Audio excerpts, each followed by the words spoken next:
जी, जब से इमाम बारगाह मेरे वालिद की एक तमन्ना थी, वो जगह उन्होंने छोड़ रखी थी, जिसको उनकी दुआओं से हम भाइयों ने वो इमाम बारगाह तामीर करवाया। उसके बाद से हम लोगों ने मजलिस अपने वालिदैन की कराना शुरू किया और उन्हीं की दुआओं से और मौला के करम से आज मजलिसें हमारी हो रही हैं।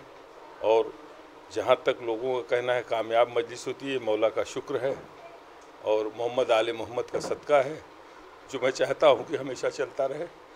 जी, हमारे मौलाना साहब जावेद आब्दी साहब ने वाकई बहुत ही अच्छी मजलिस पढ़ी।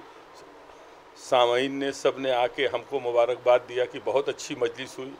तो ज़बान खल्क को नक्कार खुदा समझो। अगर खल्क ने कहा कि बहुत अच्छी हुई तो मैं इसको मानता हूँ कि बहुत अच्छी हुई। मेरी नज़र में बहुत अच्छी हो तो अच्छी नहीं मानी जाएगी कोई चीज़। अगर खल्क ने कहा, हमारे सामाईन, हमारे भाई, हमारे मौला के चाहने वाले मेहमान जो आए थे, उन्होंने कहा कि बहुत अच्छी मजलिस हुई, इसलिए मैं समझता हूँ कि बहुत अच्छी मजलिस हुई और ये मौला का सदका है।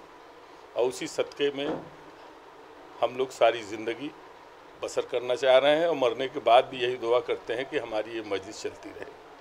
हमारे वालिदैन के बाद हम 10 भाई बहन थे, जिसमें कि 2 भाई बहन हमारे पाकिस्तान चले गए, एक बहन चली गई।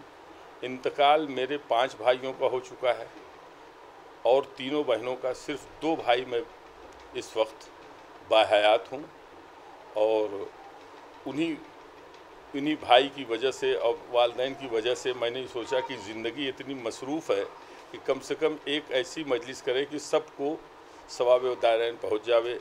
हमारे सब भाई बहनों को, हमारे वालिदैन को, इसी नीयत से मैं ये मजलिस करता हूँ और उनके लिए ये सोचता हूँ कि जवार रहमत में जगह मिले। बेशक बेशक। बस मौला से यही दुआ करता हूँ, यही मेरी दुआ।